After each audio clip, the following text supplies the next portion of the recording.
A convoy was returning from a patrol, and Marcus automatically shifted into alert mode, scanning for signs of trouble. But the vehicles moved at normal speed with no obvious urgency, suggesting a routine return. "I should check in with my squad leader," he said, stepping back from the moment of unexpected intimacy their conversation had created. "Of course. Thanks for the talk, Marcus. It's nice to meet someone who thinks about the work beyond just the technical aspects." As he walked toward the motor pool to meet the returning patrol, Marcus found himself thinking about Sarah's observation that emotional distance might not be as universally beneficial as he had convinced himself. For the first time in months, he wondered what he might be protecting himself from, and whether that protection was worth what it cost. The first month at the outpost passed without major incident, which made Marcus increasingly nervous. In his experience, quiet periods in conflict zones were usually the calm before carefully planned storms. He spent his days running security patrols, checking defensive positions, and training the newer soldiers in urban combat techniques. But he found his evenings increasingly drawn to conversations with Sarah, who seemed genuinely interested in his perspective on their mission. She had a way of asking questions that made him examine assumptions he had held for years.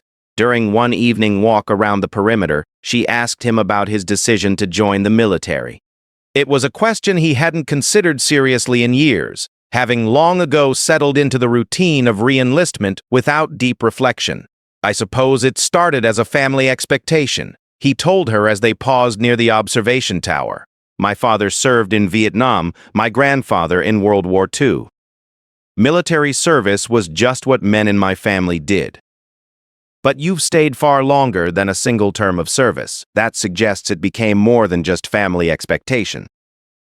Marcus considered this. "After the first deployment, I was good at it, and I understood the work in a way that seemed valuable. When you spend months learning how to keep people alive in impossible situations, it feels irresponsible to walk away and let someone less experienced take over. So you stayed because you felt responsible for the people who would come after you?" But also because civilian life started to feel, he searched for the right word, irrelevant, I guess. The problems that concerned people back home seemed trivial compared to what was happening here. Sarah nodded thoughtfully. "I know that feeling. It's hard to get excited about restaurant reviews and traffic complaints when you've spent your day treating children injured by improvised explosive devices." They had reached the medical facility's rear entrance, where a small garden had been planted by previous staff. Despite the harsh climate, someone had managed to coax tomatoes and herbs from the rocky soil. Sarah knelt to check the plants, her hands gentle as she examined the leaves for signs of disease or pest damage. "Who maintains this?" Marcus asked. "Different people at different times. Right now, it's mostly Fatima, one of our interpreters. She says it reminds her of her grandmother's garden." Sarah stood, brushing dirt from her knees. "It's become a kind of symbol for the local staff. Proof that something can grow here besides conflict." Marcus looked at the small patch of green with new interest. He had walked past it dozens of times without really seeing it, focused as always on potential security threats and tactical considerations. The idea that it represented hope and continuity for the local staff hadn't occurred to him. "Do you think we're actually accomplishing anything meaningful here?" he asked, surprising himself with the directness of the question. It wasn't the kind of doubt he usually voiced, especially to medical personnel who seemed to maintain more optimism about their mission than combat troops. "That's a big question," Sarah replied. "I think we're accomplishing something meaningful for the people we treat directly. Whether that adds up to something larger," she trailed off, her expression thoughtful. "I've learned to focus on the individual lives we can impact, rather than trying to measure our effect on abstract concepts like regional stability or counterinsurgency strategy. Doesn't that approach make it easier to ignore the larger context, the possibility that our presence here might be creating more problems than we solve? But I think there's a difference between acknowledging complexity and becoming paralyzed by it." Sarah sat down on a wooden bench that faced the garden. "Every person we successfully treat goes back to their family, their community. They tell people that Americans provided medical care without asking about politics or tribal affiliations. That creates a kind of knowledge that's hard to counter with propaganda." Marcus sat beside her, struck by the difference in their approaches to the same fundamental question. Where he had learned to compartmentalize moral complexity to maintain operational effectiveness, she seemed to have found a way to hold both the immediate mission and the broader implications in balance. "You make it sound almost simple," he said. "Not simple. Just focused on what we can actually control." Sarah looked at him directly. "What we can control is how we treat people when they're vulnerable and in need of help. We can't control whether that ultimately leads to peace or stability. But we can control whether our actions add to the sum of human suffering or subtract from it." Their conversation was interrupted by the sound of vehicles approaching at high speed. Marcus immediately stood and moved toward the perimeter, his hand instinctively checking the position of his rifle. Through the evening darkness, he could see headlights approaching faster than normal patrol speed, which usually indicated either an emergency or incoming trouble. The lead vehicle stopped at the main gate, and Marcus could hear urgent voices in Darien English. A moment later, the facility's emergency lights activated, casting harsh white illumination across the compound. Sarah was already moving toward the medical building before the official alert was announced over the communication system. "Mass casualty event," came the voice over the radio. "Improvised explosive device detonated in the market district. Multiple civilian casualties en route." Marcus ran to his assigned defensive position while Sarah disappeared into the medical facility. Within minutes, the organized chaos of emergency response filled the compound. Vehicles began arriving with wounded civilians, their headlights cutting through the darkness as medical personnel moved between the arrivals with practiced efficiency. From his position on the perimeter, Marcus could see into the medical facility through the large windows that had been installed to maximize natural light during day operations. Sarah moved between patients with calm authority, directing other medics and making rapid triage decisions. Even from a distance, he could see the controlled intensity of her movements, the way she touched patients gently while assessing their injuries with professional efficiency. The casualties kept coming for over 2 hours. Children with shrapnel wounds, elderly people with broken bones from being knocked down in the panic, vendors who had been too close to the explosion site. Marcus watched the medical team work through the night, their scrubs gradually stained with blood as they moved from patient to patient without pause. Near dawn, the flow of casualties finally stopped. Marcus could see Sarah and the other medics beginning the slower process of checking on patients in recovery, adjusting bandages, administering medications, and providing comfort to those who would need extended treatment. She had been on her feet for over 6 hours, but her movements remained steady and focused. When his shift ended, Marcus found Sarah sitting in the small break room adjacent to the medical facility, drinking coffee from a metal cup and staring at nothing in particular. Her scrubs were stained with blood and other fluids, and her hair had escaped from its regulation bun. She looked exhausted but alert, the way people looked after intense experiences that required sustained peak performance. "How many?" he asked, sitting across from her. 17 treated, 3 didn't make it."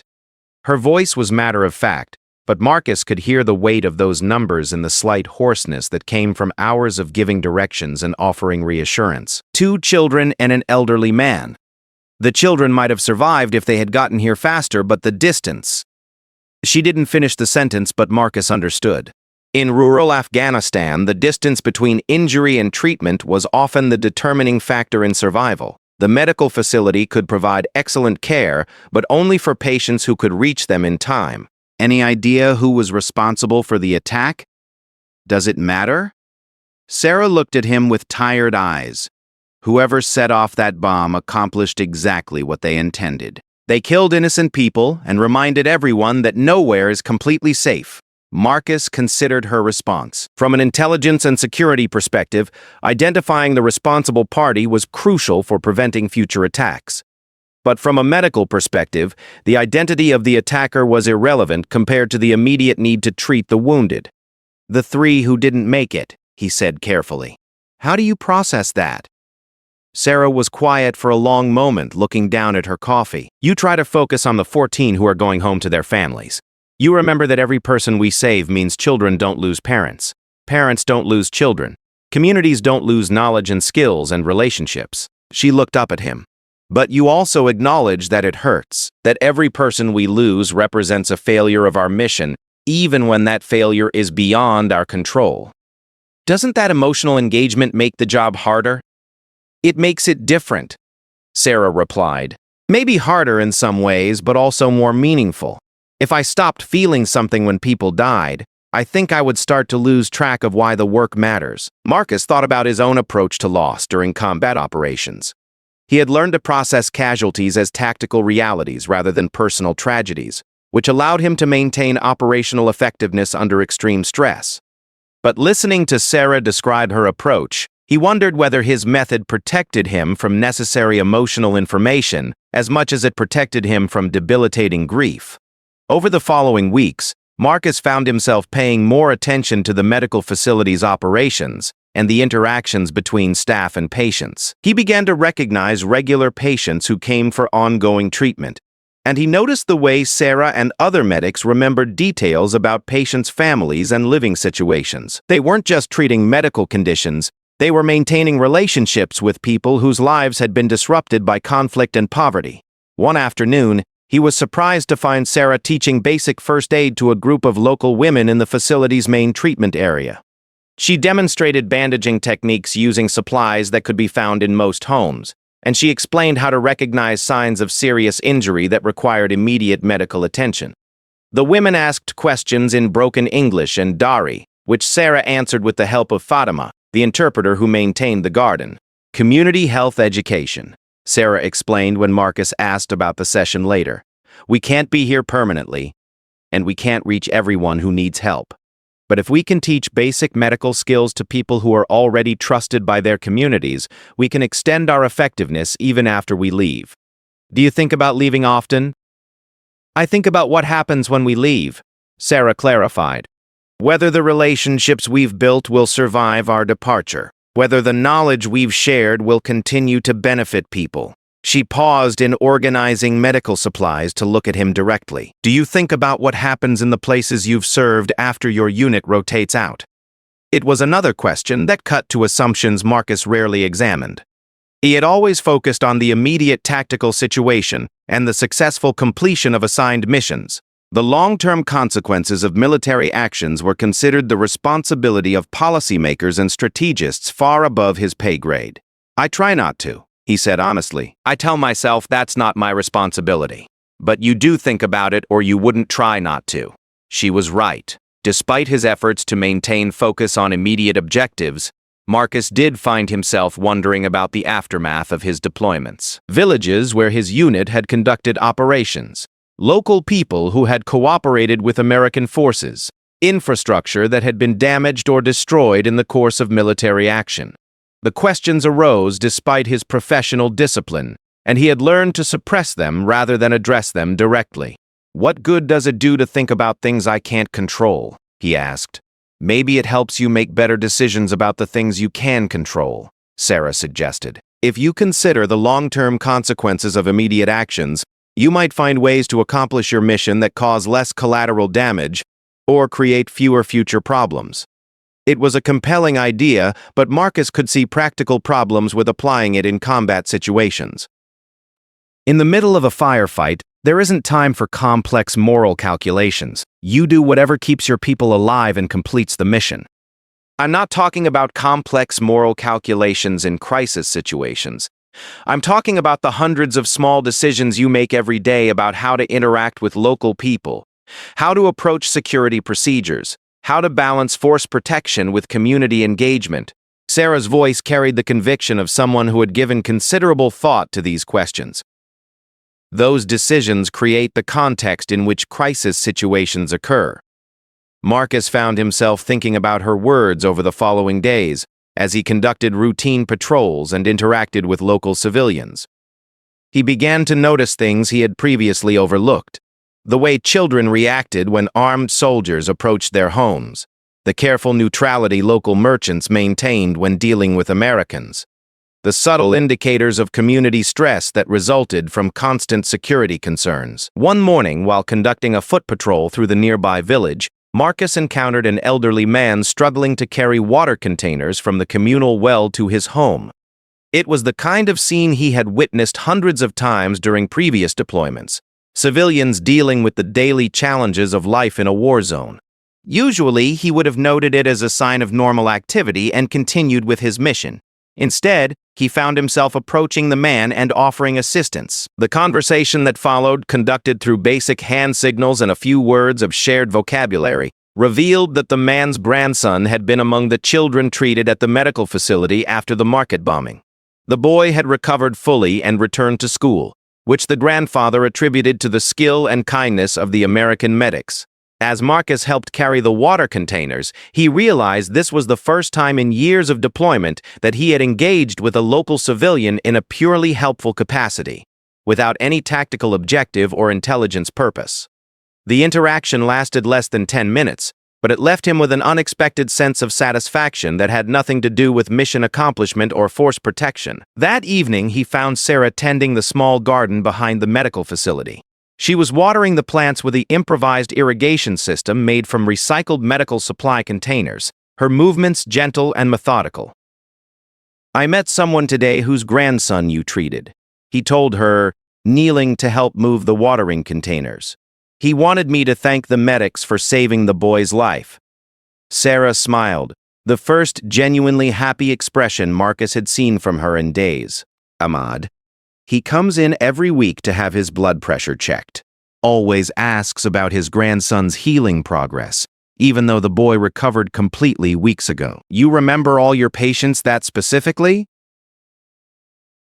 "I remember the stories that connect us to the community," Sarah replied. "Ahmad's grandson wants to become a doctor now, says he wants to help people the way the Americans helped him."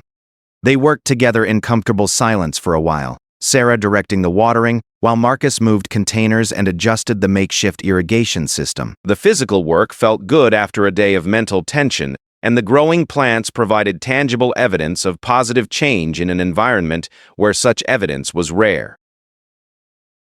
"Can I ask you something personal?" Sarah said as they finished their work. "Sure. What do you think you'll do when you get out of the military?" Marcus realized he hadn't given serious thought to civilian life in years. Military service had become his identity as much as his profession, and the idea of transitioning to a fundamentally different kind of existence felt almost incomprehensible. "I honestly don't know," he said. "I've been doing this for so long that I'm not sure what skills I have that would translate to civilian work." "You're good with people. You understand complex situations and make sound judgments under pressure. You're willing to take personal risks to help others." Sarah stood, brushing dirt from her hands. "Those are valuable skills in any context. They're also skills that might be hard to explain in a job interview. I spent 15 years in war zones. Doesn't exactly translate to most civilian career paths. Maybe the question isn't how to translate military experience into civilian terms, but how to find civilian work that makes use of your actual strengths and values." It was another of Sarah's observations that reframed familiar problems in unexpected ways. Sometimes the most profound changes in our lives come not from the victories we chase, but from the moments when we're stripped bare of everything we thought we knew about ourselves. When Marcus Thompson stepped onto that military transport plane bound for Afghanistan, he carried with him the weight of family expectations, the burden of proving his worth, and a heart already resigned to loss. He had calculated the odds, accepted the risks, and made peace with the idea that he might not return home the same person, if he returned at all. What he never calculated was meeting someone who would refuse to let him disappear into his own darkness, someone whose stubborn compassion would become the lifeline he never knew he needed. The desert heat hit Marcus like a physical blow as he stepped off the transport plane at Forward Operating Base Chapman. The air shimmered with waves of heat that made the distant mountains look like mirages, and the smell of diesel fuel mixed with dust filled his nostrils. Around him, soldiers moved with the practiced efficiency of people who had done this many times before, their gear clanking softly as they formed up for the briefing that would determine where each of them would spend the next 15 months. Marcus adjusted his pack and fell into line, his eyes scanning the faces around him. Most were younger than his 32 years, fresh out of basic training with that eager nervousness that reminded him of his first deployment a decade ago. Back then, he had been like them, hopeful, determined, believing that his individual actions could make a difference in this complex war. Now, after 3 previous tours in Iraq and Afghanistan, he knew better.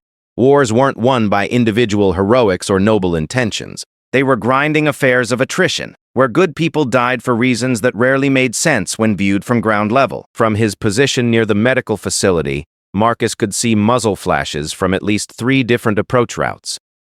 The attackers had obviously spent considerable time studying the compound's defenses and had planned their assault to exploit weak points in the perimeter coverage. More concerning, they seemed to have enough personnel and equipment to sustain the attack longer than the typical hit-and-run operations the outpost usually faced. Inside the medical facility, Marcus could see Sarah and the other medics moving patients away from windows and preparing for potential casualties. The building's large windows and thin walls offered little protection against small arms fire, but the medical equipment couldn't be quickly moved to more secure locations. The medical team would have to continue operating in a structure that was essentially defenseless against sustained attack. The battle intensified over the next hour. Marcus found himself moving between defensive positions as the tactical situation evolved, helping to coordinate fields of fire and calling in adjustments for the mortar teams that were providing counter-battery fire against the insurgent positions. The attackers demonstrated a level of tactical sophistication that suggested extensive planning and possibly professional military training. During a brief lull in the firing, Marcus heard Sarah's voice over the radio requesting permission to move 2 critically injured soldiers from the exposed medical facility to the more secure communications bunker. The request was immediately denied by the base commander, who couldn't spare personnel for what would essentially be a combat evacuation under fire. Without consciously deciding to act, Marcus found himself moving toward the medical facility. His tactical training told him it was a mistake to leave his assigned position during an ongoing firefight, but something deeper than tactical calculation was driving his decision. The image of Sarah and her team trying to provide medical care while under direct fire had overridden his professional discipline. He reached the medical facility's rear entrance just as another volley of mortar rounds landed in the main compound. The explosions were close enough to shake the building and send medical supplies tumbling from shelves. Inside, he found Sarah working over a soldier who had taken shrapnel in the chest and abdomen, her hands steady despite the ongoing bombardment. "I'm going to help you move the critical cases to the communications bunker," Marcus told her, having to raise his voice over the sound of incoming fire. "You're supposed to be at your defensive position," Sarah replied, not looking up from her patient. "My defensive position is wherever I can best protect this facility and the people in it." Sarah glanced at him briefly, and he saw recognition in her eyes, not just of his words, but of the decision he had made to prioritize her safety and the mission of the medical facility over strict adherence to tactical doctrine. It was the kind of decision that could result in disciplinary action if the attack failed, but Marcus found he cared more about Sarah's survival than about military regulations. Working together, they managed to move the 2 most seriously wounded soldiers to the communications bunker, which offered better protection against mortar fire and small arms. The process required multiple trips under fire, but Marcus's knowledge of the compound's defensive positions allowed him to time their movements to minimize exposure to enemy observation. During the final evacuation run, Marcus was helping to carry a stretcher when an insurgent squad managed to breach the outer perimeter near the motor pool. The sound of close-quarters combat erupted from that section of the compound, and Marcus realized the tactical situation was deteriorating rapidly. If the insurgents established a foothold inside the perimeter, they could systematically destroy the medical facility and eliminate the personnel who couldn't evacuate quickly enough. "Get everyone into the communications bunker and stay there until the all clear," he told Sarah, setting down his end of the stretcher inside the bunker entrance. "I need to help contain that breach, Marcus." Sarah caught his arm as he turned to leave. "Be careful. These people need you alive." Her words carried weight beyond their immediate tactical context. For the first time in years of combat operations, Marcus felt personally responsible to specific individuals rather than to abstract concepts like mission success or unit cohesion. The knowledge that Sarah and her patients were counting on his survival to ensure their own safety created a different kind of motivation than he had experienced before. The fight to contain the perimeter breach was the most intense combat Marcus had experienced in 3 deployments. The insurgents who had penetrated the compound were well-trained and heavily armed, and they fought with the desperation of people who knew they couldn't retreat. The battle became a room-by-room clearing operation, as the defenders tried to eliminate the insurgent squad before they could destroy critical facilities or take hostages. Marcus found himself working closely with Rodriguez and two other soldiers to clear the buildings near the motor pool. His demolitions expertise proved crucial when the insurgents barricaded themselves in a reinforced storage building and began using it as a firing position to pin down other defenders. Rather than calling for air support that might damage friendly facilities, Marcus was able to use precisely placed charges to create openings that allowed the defending team to eliminate the insurgent position without excessive collateral damage. The entire battle lasted 4 hours, but the most critical phase, containing the perimeter breach, was over in 90 minutes. When the all-clear was finally announced, Marcus found himself physically and emotionally drained in a way that pure combat stress had never affected him before. The knowledge that Sarah's safety had depended partly on his actions had added a layer of personal stakes that transformed the nature of the combat experience. He made his way back to the communications bunker to check on the medical team and their patients. Inside, he found Sarah still working over the wounded soldiers, adjusting bandages and monitoring vital signs despite the cramped conditions and inadequate lighting. She looked up when he entered, and her expression of relief was more personal than professional. "Everyone okay here?" he asked. Both patients stable. No additional injuries among the medical staff. Sarah's voice carried the exhaustion of someone who had been operating under extreme stress for hours. How bad was the breach? Contained. 7 insurgents eliminated. No additional friendly casualties. Marcus realized as he gave the report that he was unconsciously framing it in terms of protecting the people in this bunker rather than as an abstract tactical success.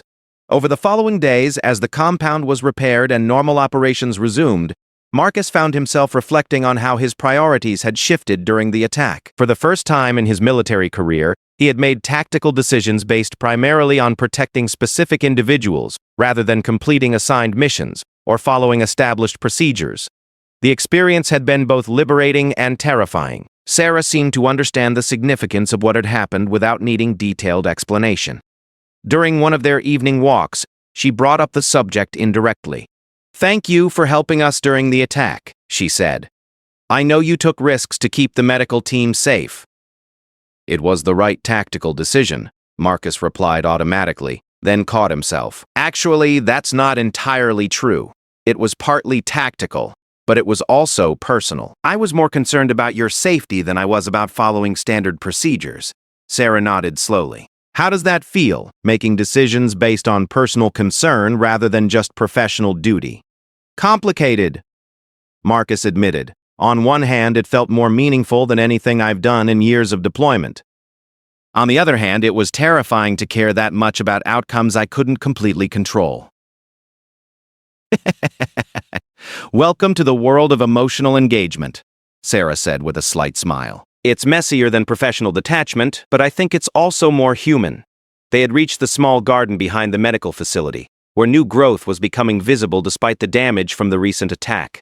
Someone, probably Fatima, had already begun repairs to the irrigation system, and the plants showed signs of recovering from the stress of the bombardment. "I've been thinking about what you said a few weeks ago, about finding civilian work that builds on military experience rather than replacing it," Marcus said. "Do you have specific ideas about what that might look like? For you specifically, or in general?" "For me specifically." Sarah was quiet for a moment, apparently giving the question serious consideration. "I think you'd be good at work that involves protecting people or solving complex problems under pressure. Emergency management maybe, or working with organizations that provide services in difficult environments. The skills you've developed here, understanding how systems work, coordinating resources, making sound decisions with incomplete information. Those are valuable in lots of contexts. What about you? What are you planning to do when your service is up?" "I'm thinking about staying in medicine but focusing on community health rather than acute care. Maybe working with organizations that provide medical services in underserved areas."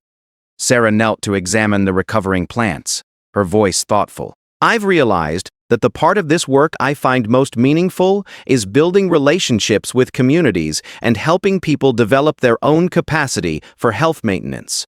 That sounds like it would let you continue the kind of work you're doing here." In some ways, yes, but without the constant security concerns and the knowledge that my presence is part of a military occupation that many people see as problematic. Sarah stood, brushing dirt from her hands. I want to help people without the moral complexity that comes with providing aid in the context of armed conflict. Marcus understood what she meant.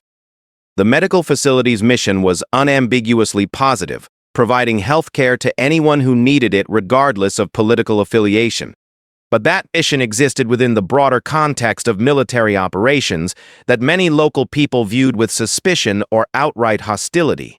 Even purely humanitarian work became complicated when it was delivered by uniformed soldiers carrying weapons. Do you ever wonder if we're actually making things better here, or just creating different kinds of problems? He asked. I think we're doing both simultaneously, Sarah replied. We're definitely making things better for the individuals we treat successfully, but our presence also creates dependencies and disrupts existing social structures in ways that might cause problems after we leave. How do you live with that ambiguity? I focus on the concrete good I can accomplish and try to minimize the potential negative consequences of my actions.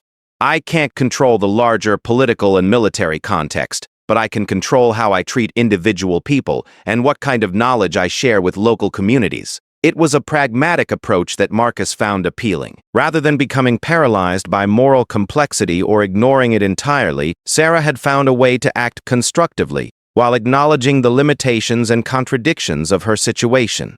As his deployment neared its end, Marcus found himself spending more time thinking about the transition to civilian life. His conversations with Sarah had helped him realize that his military experience might be an asset rather than an obstacle in finding meaningful civilian work. More importantly, she had demonstrated that it was possible to maintain emotional engagement with important work without becoming overwhelmed by factors beyond personal control. The night before Marcus was scheduled to rotate back to the United States, he and Sarah walked the perimeter of the compound one final time. The routine had become a symbol of their friendship, a way of creating space for honest conversation, while maintaining the practical vigilance that military service required. I'm going to miss our talks, Sarah said as they paused near the observation tower. Me too. You've helped me think about things in ways I hadn't considered before. You've changed too, you know. When you first arrived, you seemed pretty convinced that emotional detachment was the only way to survive military service. Now you're talking about finding work that builds on personal values rather than just technical skills. Marcus considered her observation. She was right. His perspective on military service and future planning had shifted significantly over the past several months. I think I was confusing professional competence with emotional detachment. You've helped me understand that caring about outcomes doesn't necessarily interfere with effective performance. Sometimes it actually improves performance because you're more motivated to find creative solutions when the stakes feel personal. They had reached the medical facility, where lights were still on in the recovery room. Through the windows, Marcus could see one of the other medics checking on overnight patients. The scene reminded him of all the evenings he had watched Sarah work, impressed by her ability to combine technical skill with genuine compassion. Will you stay in touch? He asked. I'd like that. I want to know how civilian life works out for you. And I want to know whether you find the community health work you're looking for. Sarah smiled, and Marcus realized it was the first completely relaxed expression he had seen from her since the attack 3 weeks earlier. I think we'll both figure out ways to keep doing meaningful work, maybe just with less incoming fire. As they said goodnight and went their separate ways for the final time, Marcus felt a sense of possibility he hadn't experienced in years. His military service was ending, but the relationships and insights he had gained during this deployment had given him a framework for approaching civilian life with purpose and engagement, rather than just trying to find ways to fill time until the next deployment. 6 months later, Marcus was working as an emergency coordinator for a nonprofit organization that provided disaster relief in conflict zones around the world. The work drew on all his military skills: logistics, security assessment, working with local communities under difficult conditions, but in a context focused entirely on helping people rather than pursuing military objectives. He kept in touch with Sarah through email, following her transition to a community health program that provided medical training and basic health care in rural areas of the American Southwest.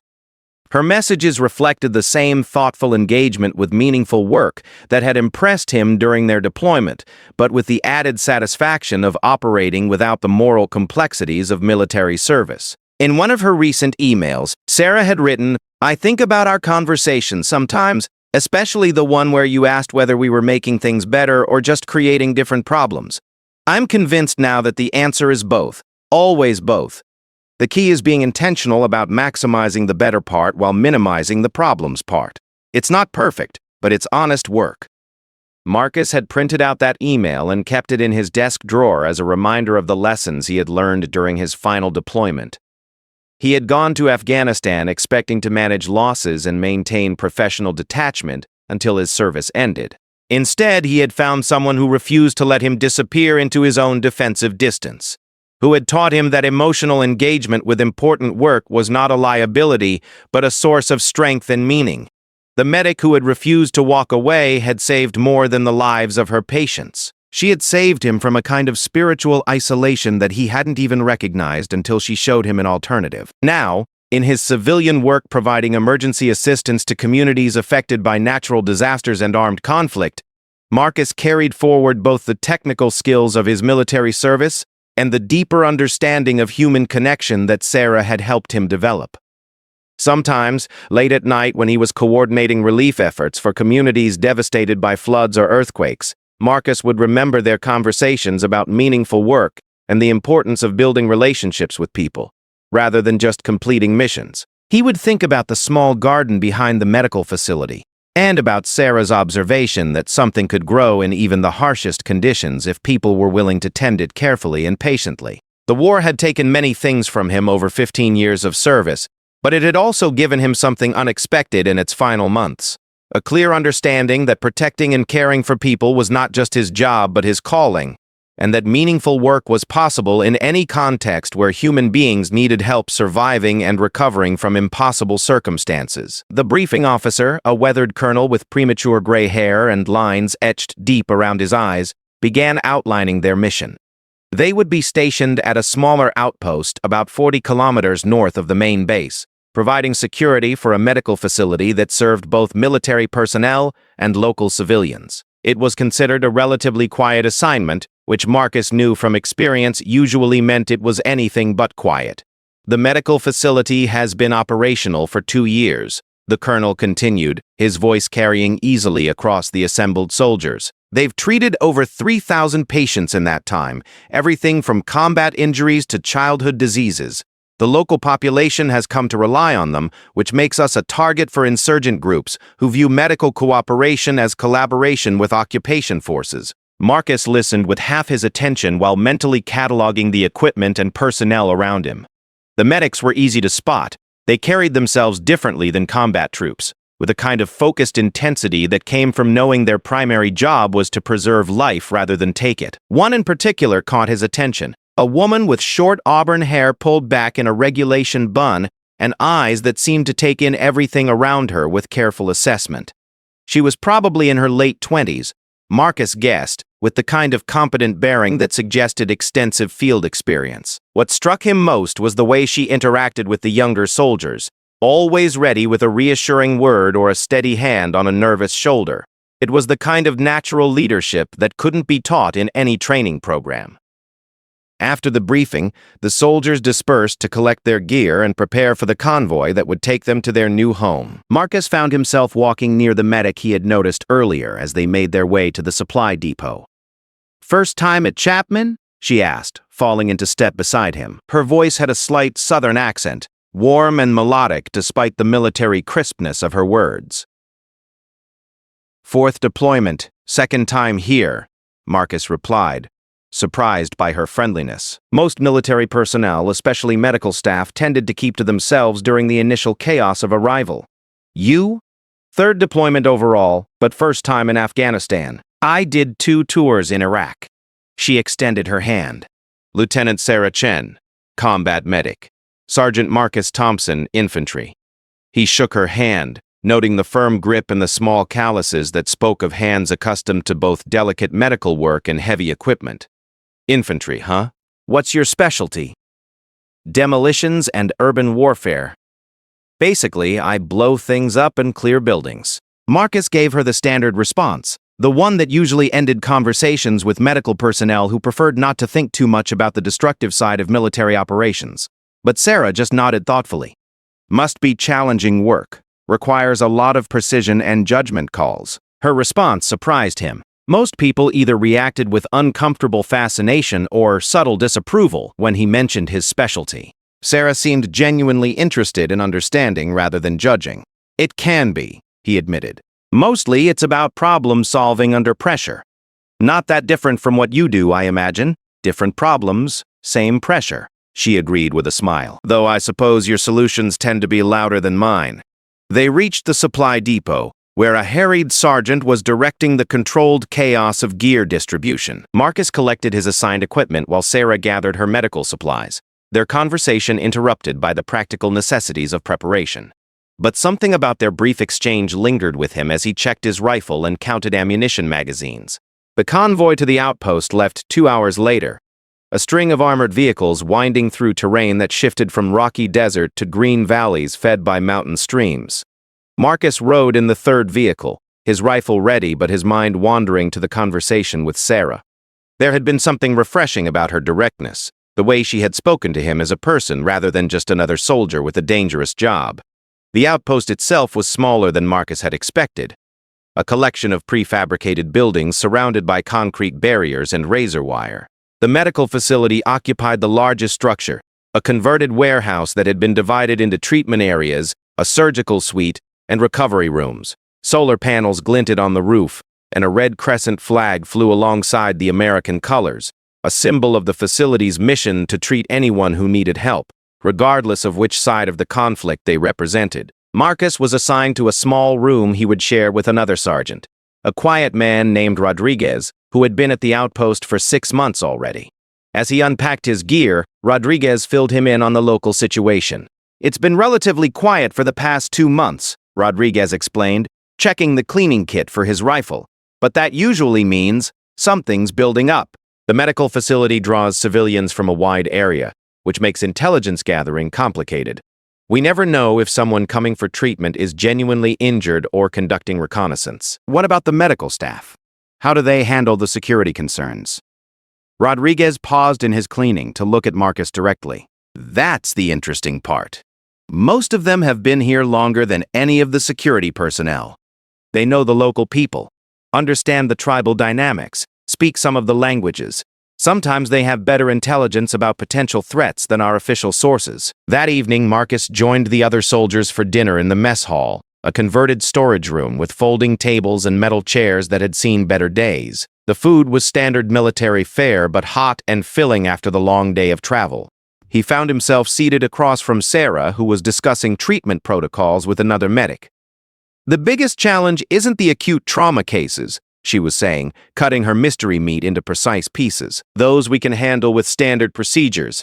It's the chronic conditions that require ongoing care. Diabetes, heart disease, complications from old injuries that never healed properly. These people need consistent medical attention. But the security situation makes regular follow-up appointments nearly impossible.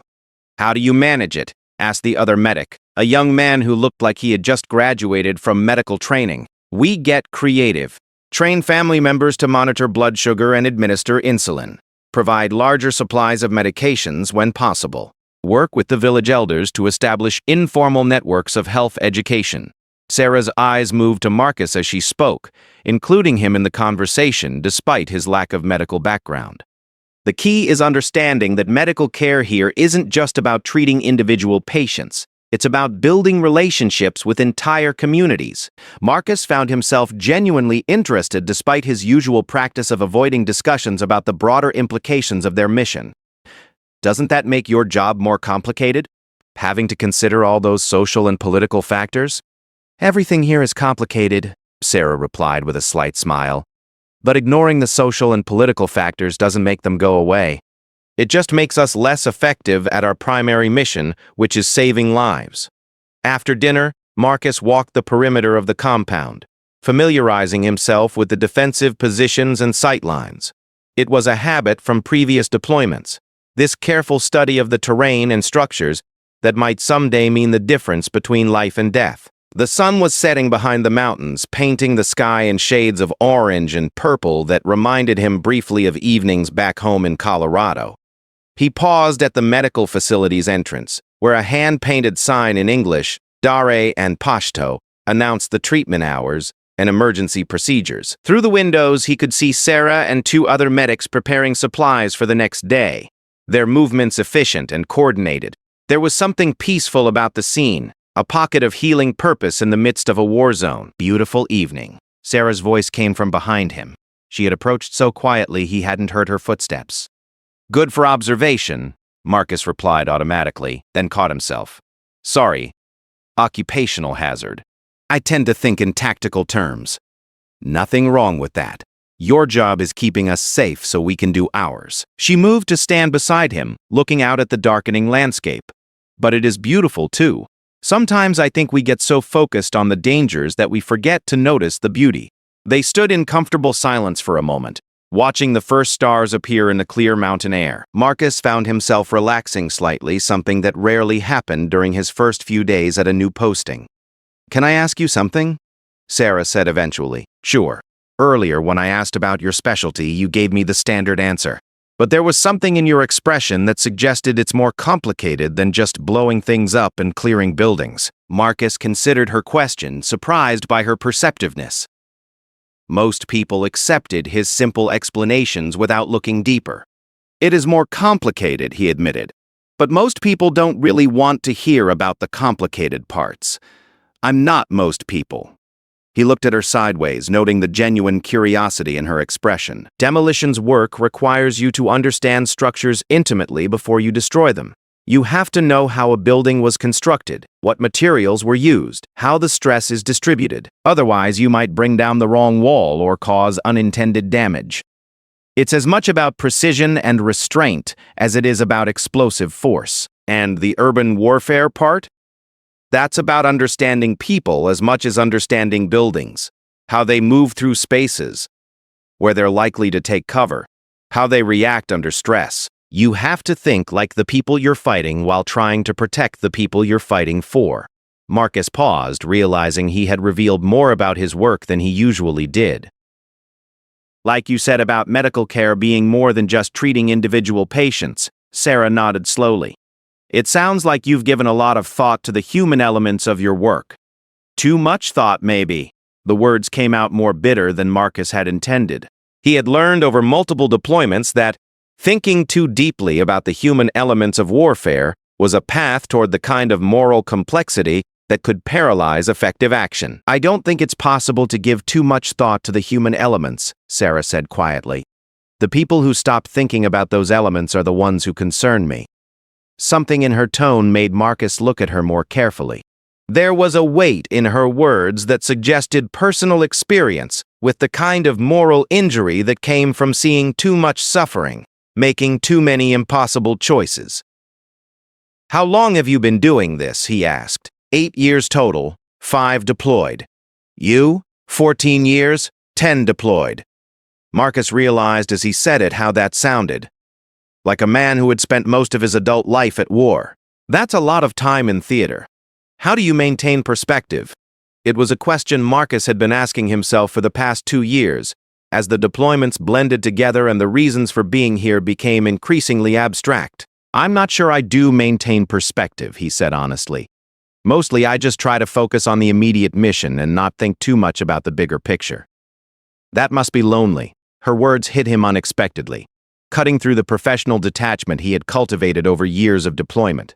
She was right. It was lonely. The hypervigilance, the emotional distance, the constant focus on tactical considerations that excluded deeper human connections. He had become very good at his job precisely because he had learned to compartmentalize everything that might interfere with effective performance. It's safer, he said eventually. Emotional distance makes the job easier. Safer for whom? Marcus didn't have a ready answer for that question.